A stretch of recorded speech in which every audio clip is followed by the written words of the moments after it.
Hi, I'm Zibby Owens, and you're listening to the award-winning podcast, Moms Don't Have Time to Read Books. If you like this podcast, you will love my new anthology called Moms Don't Have Time to Have Kids. Check it out, and you'll hear from 49 authors about all sorts of things moms don't have time to do. All the authors have been on this podcast. Also, check out my TikTok, @with Zibby and Tracy, my other podcast, Sex Talk with Zibby and Tracy. Check out Moms Don't Have Time to Write on Medium. And of course, my new publishing company called Zibby Books. And now back to our daily author interview site and a quick hello from some of my kids. Hi. Hi. Hello. Enjoy the show.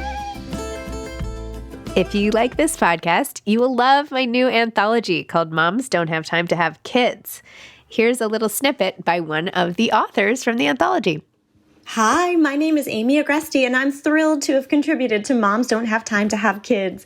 My essay is called Can a Writer Be Too Emotional? Asking for a Friend. And what I really don't have time for is writing, sure, but also figuring out how to use my phone properly. This is the first voice memo I've ever made. How am I doing? Anyway, read this anthology. It's amazing. Rodrigo García is the author of A Farewell to Gabo and Mercedes, a son's memoir of Gabriel García Márquez and Mercedes Barja. Rodrigo García was born in Colombia, grew up in Mexico City, and studied history at Harvard University. His features as writer and director include 9 Lives, Albert Nobbs, and Last Days in the Desert. Garcia has directed for television series such as 6 Feet Under, The Sopranos, and the pilot of Big Love, for which he received an Emmy nomination. He also directed several episodes for HBO's In Treatment, which, by the way, I was obsessed with and watched every episode, where, in addition to directing, he served as writer, executive producer, and series showrunner. So I probably should have talked to him about how much I love the show, but I didn't. Oh well. Garcia currently resides in Los Angeles with his family. Welcome, Rodrigo. Thank you so much for coming on Moms Don't Have Time to Read Books to discuss A Farewell to Gabo and Mercedes, a son's memoir. Thank you very much. Pleasure to be here. I have to say, I listened to this book. I didn't read it. I listened to the whole thing in my car on a long drive, which was great because you could actually read the whole book in one long drive. That's right. So I felt enormously accomplished. And at the end, I was like crying as I was driving. I mean, it is so beautiful. I love how you did it. I just loved this book so much. So anyway, bravo to you. And Thank you so very glad much. You did it. Tell listeners, when did you decide? And I know some of what you talked about in the book is your decision to even write this book, and you were sort of conflicted about it, and if you should record it, and if you should publish it. And talk to me about this becoming a book as you dealt with, your father's illness and eventual loss. And I'm so sorry. Thank you. And what I describe in the book is an initial period of back and forth where he's not doing well, and they tell us he's got maybe months to live. And then suddenly that changed into, most likely 3 weeks, with these best estimates that doctors can give you. So, we all spent a lot of time at home. And as I describe in the book, we were getting calls from people everywhere. They had friends from around the world and journalists, and people began to gather at the door of the house. And then police showed up at the door of the house because so many people had gathered. And, when you're essentially waiting for a person to pass, it's a very rarefied headspace. There's really nothing to do, and it's too soon to be terribly sad. It's, the days are like this jello, very strange. And it was all very rich. So it was inevitable, to think, wow, I should take some notes here to remember this. And initially the idea was simply, I had no idea. I said I would take notes and maybe write up something that would be for my brother and myself and for our children, and just to remember. And, I took those notes, like I describe in the book, with a certain amount of guilt and discomfort, feeling that I was, essentially betraying the privacy of the family, my father's last days, etc. But since they were private, I, forgave myself. And then when my father died, I sat down and wrote down very quickly. I wanted to put it all down while it was fresh, and to write it quickly so that I wouldn't be, bogged down with guilt, insecurity, the whole thing. And even when I finished that part of it, or what I thought was everything that I was going to write, I said, well, what can I do with this? My mother, who was still alive, she was not, she wouldn't have looked well upon us publishing anything and, breaking that line between the public and the private. And it was also too short to be a book, too long to be an article. So I put it aside essentially for 6 or 7 years. And then when my mother died in 2020, I realized what it was I wanted to write about, which was a farewell to both of them. And this discovery when the second parent dies that you should expect because it's logical, but the feeling of it is quite, concrete, that when the second parent dies, this whole world dies, this religion that you grew up in, this set of beliefs that you agreed or disagreed. You grew up in a church, basically. And so that's what I wanted to write. Anyway, this is a long way to say, the long way to say I never planned a book. It became a book once I realized, this should be the goodbye to both my parents and not just the writing of the farewell to the legendary writer or the big artist. It's okay that it's long. That's the whole point, is to hear you talk about your life in your book. I love it. No, it's great. Some of the moments that you describe, some of the in between while you're waiting and what you just referred to now were so poignant. Even, just having the hospice person there and like telling you and when you're waiting outside and yes, you should come and no, you shouldn't come. And just these moments in time. Now that you've sort of lived through this, and then you had to go through it with your mom too, and have to say goodbye with like your cracked iPhone, which is the most sad ending very, sort of this. Very 2020. Very 2020, exactly. Yes. I said goodbye to many people on Zoom. It was like horrendous. So I relate. It's awful. Like, what do you sort of take away from like the ways we process loss, right? You were so in it with your dad. You were there every minute. You were back and forth. You were flying. You were dealing with press. And then you have to contrast that with just a screen, right? Like, where is the not right or wrong, but where is the balance? Is there a right way to grieve? Is there an optimal situation? And like, how do we get our way through all these situations? Sort of a random question, but. I think it's different for everyone and different for every case. With my father, he suffered from dementia. So he lost his memory over, 8 years, but the last 3-4 years, he was more and more out of it. Certainly the last 2 years. So that, we could refer to as the long goodbye. So it was sad, of course, when he died, but there was, he had been leaving us for a long time. My mom, it was very quick. She sort of took a turn and in 48 hours she was gone, but she was very much diminished by, her age, her weight, and, 65 years of smoking. But also, luckily for her, that also went quickly.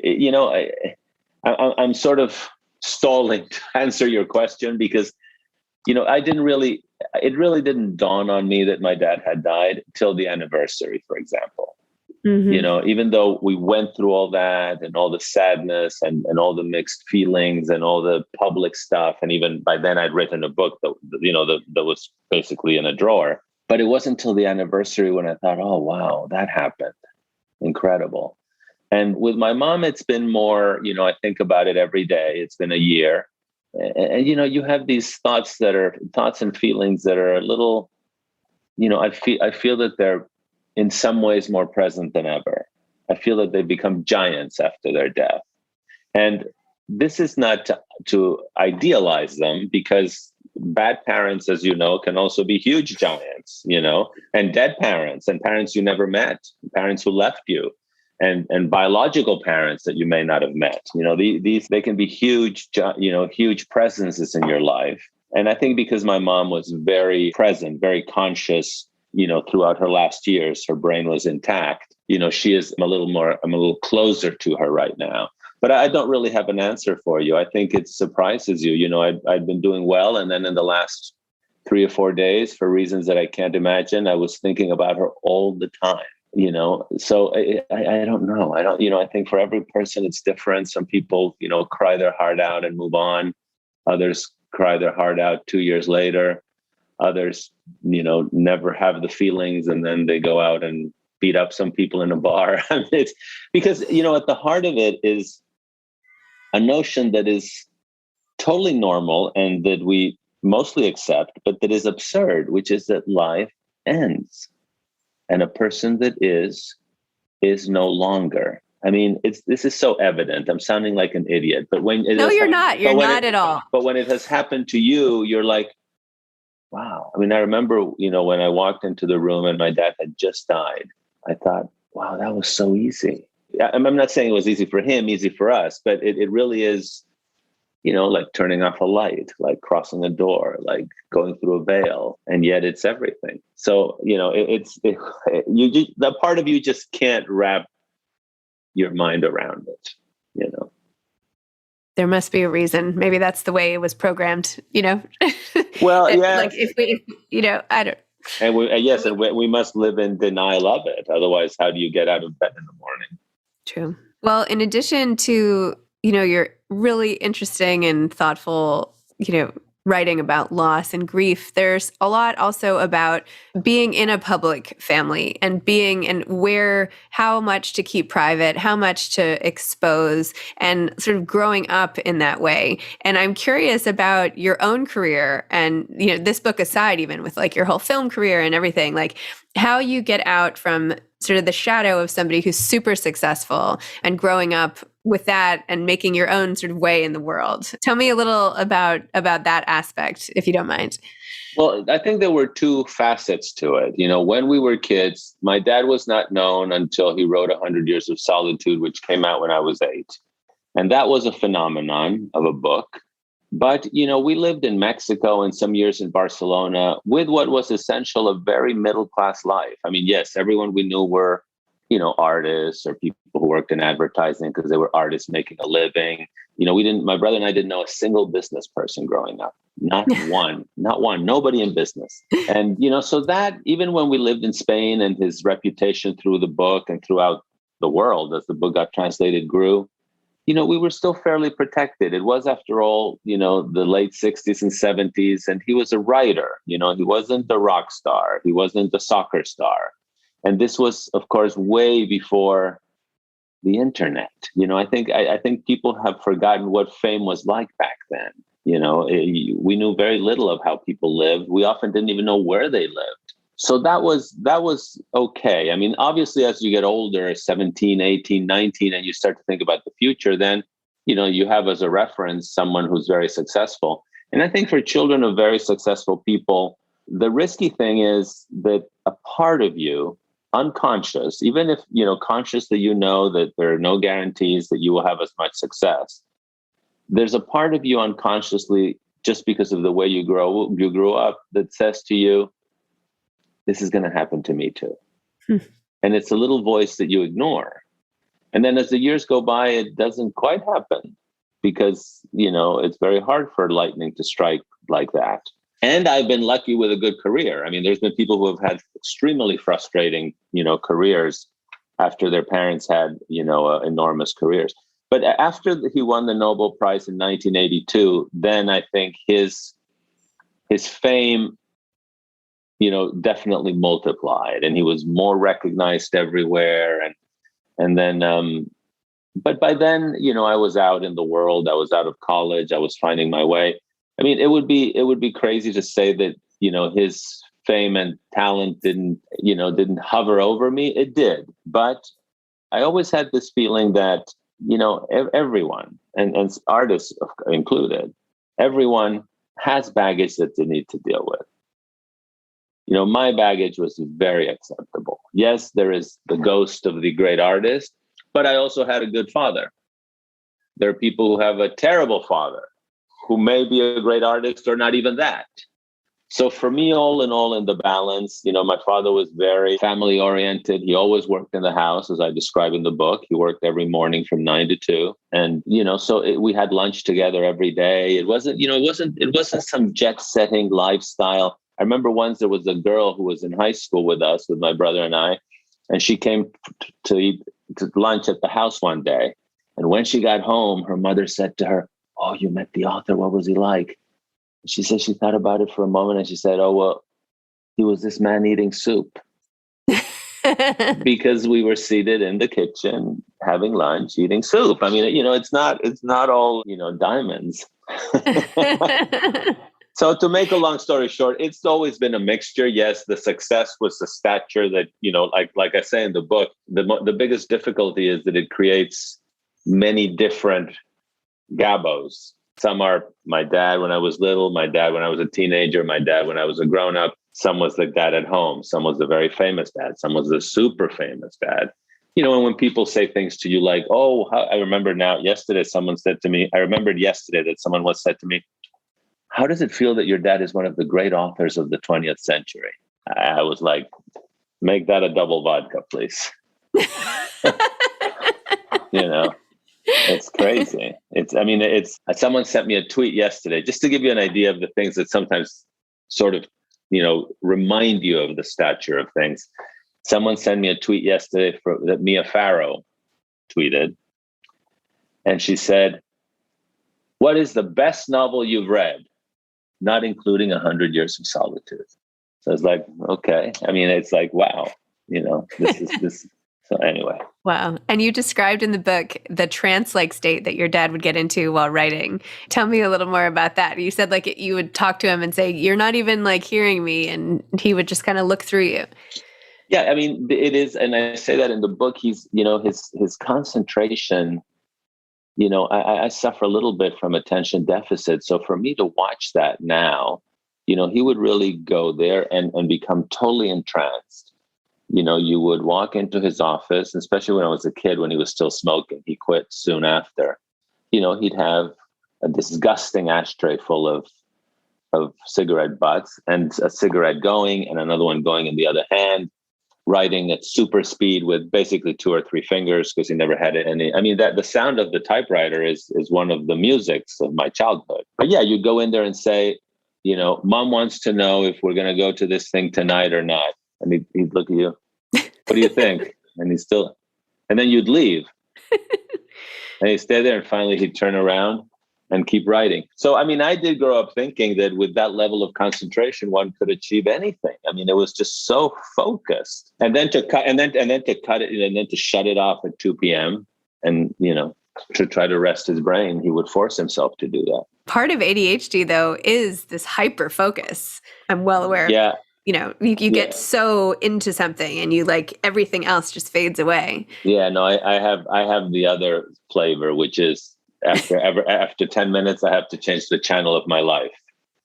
You know what I mean? It's like, I can't sit for more than 10 minutes. I do when I have to. Yeah, no, it was remarkable to watch. My brother has it. He inherited some of it. He's an artist and he can sit down and draw for 5 hours and never look up. Wow. Well, did it help you to get this book out into the world? Like, do you feel like you've made some sort of peace with the events that have happened, or do you feel more connected to your parents, or like, do you feel like it's helped you? Yeah, all of the above. Just by, having to write stuff just having to put down not just the events, but your feelings about it and the very fact of going public with it. And then, the perspective, like I said, I sat with most of it for years until my mother died. So then having to go back to sort of revise that and, incorporate it to what I wrote about my mother, made me live through it again. Yeah, the stuff that I feel is some of the stuff we started off, by talking about. I feel that, the dead are not dead.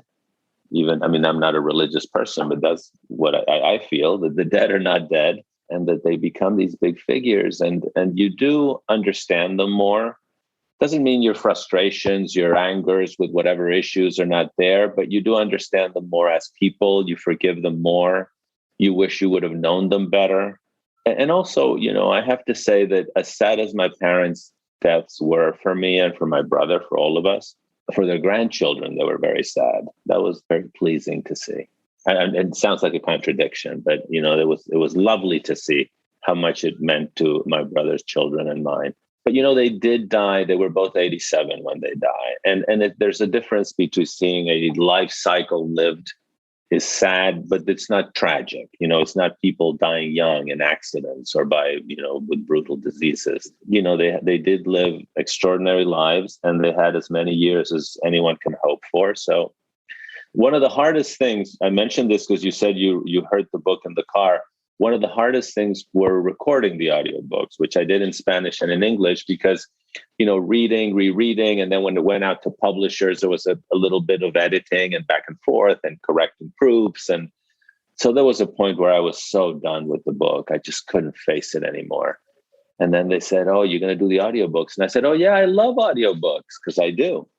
But then when you're in there, you've got to live it again.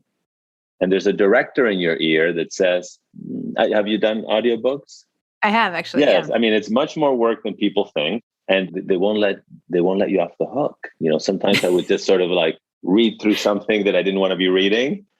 And then he or she would say, well, I think that part was a little more intimate. Let's go back and take more time with it. So it was like, oh my God, the audiobook. That was tough to have to go back and live it again.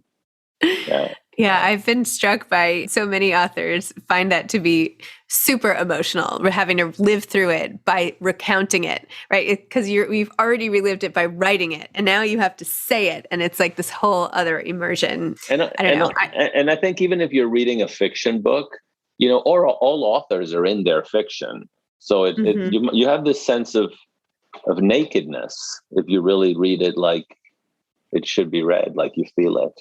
Yeah. That's true. Wow. Well, what is like coming next for you in life? Like, what is your next professional thing? And like, what are you up to? I am in Richmond, Virginia today. I'm prepping a movie that I wrote called Raymond and Ray about two half brothers who have a father that they hated, and the father has died, and now they have to deal with the remnants of that. So I'm in pre-production for that. Exciting.